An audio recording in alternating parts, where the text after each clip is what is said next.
this, folks. It happened quickly, and he is there. Hoodie Mello in OKC. It's interesting. He's talking about OKC and his choice. It happened so fast, so quickly. You know, where I had to make a quick decision. But believe it or not, Oklahoma City was a team that that me and my team talked about. We discussed it, and if the opportunity presented itself, whereas though we can kind of bring a deal to the to the Knicks organization, is something that both parties feel comfortable with. This was a team, this was an organization, this was a city that I had no problem coming and being a part of. Carmelo, how much did Russell and Paul play a part in that, just in terms of convincing you to be here and wanting to play with you? Russ don't really do the convincing. He came to New York, played pickup at my gym. I saw him in Paris at Fashion Week. Me and Russ became close and closer over the years, and he was a big part. He was a big reason why I wanted to come here. To see his loyalty to the city, to this organization, what he was able to do, on the court. I wanted to be a part of that. Adding PG was just another reason why I wanted to come here. Our relationship, our friendship, but our respect for one another as basketball players was a reason that I wanted to play alongside him and have an opportunity to compete for a championship and kind of just bring, some more energy. Not like this city needs any more energy, but it's a different energy, a different focus, a different motivation that I myself have, Paul has, and Russ has. Being that we haven't won a championship yet in our career, and we see that, and that's our ultimate goal. No, you posted on your website kind of like a love letter to New York, saying goodbye to everybody. When you look back, and I guess, how will you reflect on your time with the Knicks, and how do you think, or how do you hope fans will remember your legacy there? Well, I think you have to ask those fans. I think for every fan, they would give you a different answer to that. But I thought I became a product of my environment as far as adjusting to what I had to adjust to from a basketball standpoint. Win, lose, or draw. Well, I was there every night. I came in, competed every night. I stayed professional throughout, all the ups and downs of, that comes in New York.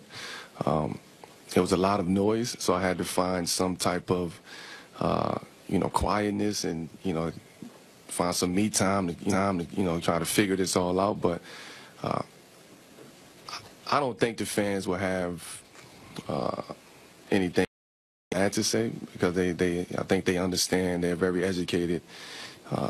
They understand what it's like playing in New York. And for me, I feel like I've embraced all of those challenges, playing in New York. And off the court, I was very engaged with the community, engaged with the youth, family, friends. I will always feel like I'm a major part of that city, so that's not going anywhere. And I just want those fans to understand that this was a decision. This was a career decision, and it happens. It's sports.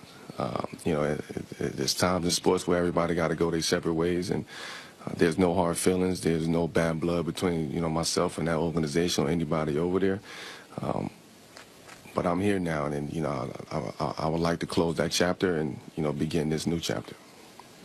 The common thing when you bring three guys that have been lead dogs on their teams, can they mesh? Do you see that as a problem? And then two, you got a short preseason, which I think everybody likes, players and fans alike, but that's a shorter time to work together. Do you see that being an issue? I don't see. The only issue I probably would say that we're going to face is the chemistry early. Getting to know one another. Not trying to make it all happen all in one night, all in one game, and understand that this is a process. This is a marathon, and it's going to take a little bit of time to for us to gel. Not just us three, but the whole team to get a chance to know one another. But at the end of the day, it's basketball, and I'm not. I didn't want to come here to try to outshine Paul or Russ or and vice versa. You know, we're trying to win basketball games, and by any means necessary, we're going to do that. And I'm going to bring, you know, my skill set, you know, here to this team, here to this organization, and you know, that's what I'm here for. And I've always been kind of a product of my environment and being able to just be a chameleon in the sense of just blending into my situation and making that situation work, whatever it calls for, whether I was with the New York Knicks, whether I was on the USA team, and even here in Oklahoma. Carmelo, you've carried an awful lot of the scoring load on your teams throughout the years. Just what does it mean to you to look at the roster, look at these guys, and recognize that you don't necessarily have to do that anymore?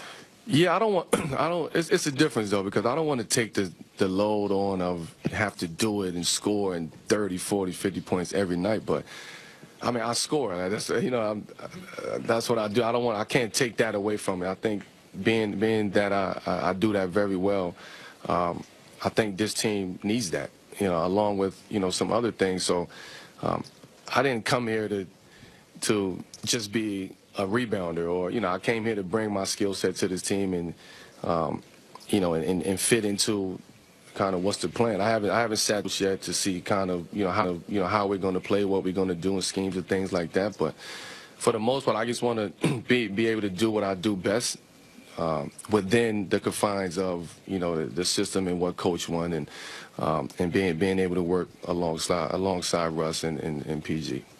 Carmelo, you only get one chance to make a first impression, they say. What was your first impression? The fans meeting you at the airport? Your first impression of Oklahoma City? Unbelievable. Like, unbelievable.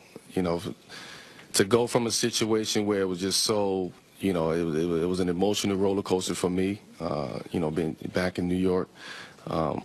At times it was very strenuous on myself, on my family.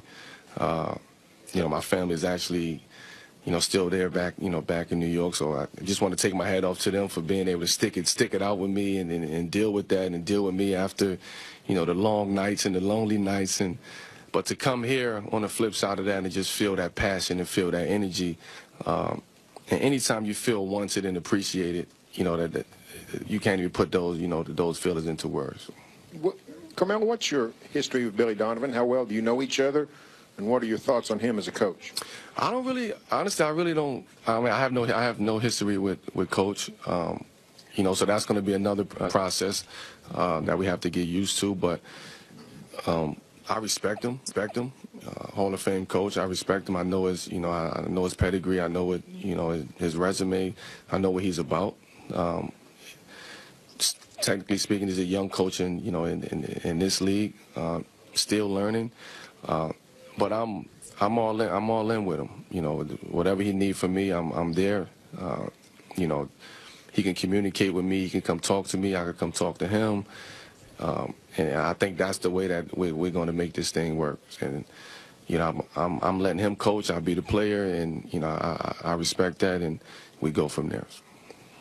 Melo, I had two questions actually. The first is, how do you feel about, you know, starting at the 4, or the concept of starting at the 4, or even coming off the bench? And the second question is, Well, me? Oh. I guess that answers that part. I mean, I don't know where that started, where that came from.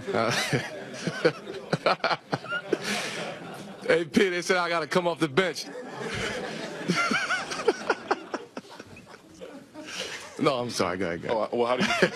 I guess the bench question is not a question, but how do you feel about the potential of starting at the 4? And then on a lighter note, how do you feel about the phenomenon of Hoodie Melo? The first part is to speak on playing the 4. I won't even call it the power forward position anymore in this day and game. It's a 4. You know, it's a number. You're out there on the basketball court. It's a position. I don't feel no type of way. I feel like, you know, there has been times where I've been my strongest at that position. And, you know, like I said earlier, I can adjust. You know, if you need me to play the 3, which is my natural position, I would do that. You need me to play the 4, which is, you know, I think I can actually be a lot better at the 4 with this team, then I'll do that. You know, and I'll be moving around, so I'll be moving around. But I have no problem with playing the 4, none at all. I actually like that. I actually embrace that. And I think for this team, it would be better for me to play the 4 and more beneficial to everybody. And the Hoodie Mello thing, you know, for me it was just actually it started with a beanie. Like I was just in the gym and I didn't have a haircut, and I'm just gonna go and throw a hat on. I wanted to sweat. I just started working back out in the summer, and then from there went to a hoodie, and it got out, and the phenomenon started. But for me, it was just about showing a different focus that I have, a different motivation, and just kind of just locking in to what I have to do, and locking myself into the gym, and locking myself into focusing in on my body, and because I didn't know what was going to happen. So there was just so much going on that was surrounding me that I just wanted to find a way that I can just focus in, and that's when Hoodie Mello was created. Carmelo, can you tell us where Dwayne Wade will be playing this year? Where is he? I have no idea, to be honest with you. I would love to have him here in Oklahoma City, but am I allowed to say that? Is that tampering? Oh, he's free now? Come on, D. You know you belong at. Come on. That's all I'm gonna say. All right, Carmelo. With the lack of media coverage on Puerto Rico after the hurricane, that's the most important question of the day. And with you being one of the few players in the league with familial ties to the island, can you tell me what you're doing maybe to help the recovery efforts, and maybe what your new fan base can do to help you out with that? Yeah, well, I've started kind of like a You Caring page, a link, and just kind of trying to raise the funds to, to kind of bring Puerto Rico back and help Puerto Rico by any means necessary. I'm committed to, to my island to help everything, and, I'm talking to the government officials down there. I'm talking to all these organizations of just trying to figure everything out. I don't want to just do something just to do it. I want it to be meaningful. I want the people to, feel impacted by what I'm trying to do, what I'm trying to create. So it's just so much that's just going on right now down there on the island that it's hard, to say I'm going to do this or I'm going to do that, I'm going to do that. It's not until we really figure out exactly what's going on, exactly, what we're going to do. But I'm committed, and I call on everybody, any and everybody, to not overlook, Puerto Rico, because there's so many things that's going on in the world today, in our country today. And at the end of the day, Puerto Rico is a part of, the United States, so we cannot overlook, that island. So, I challenge the powers that be, the President of the United States, to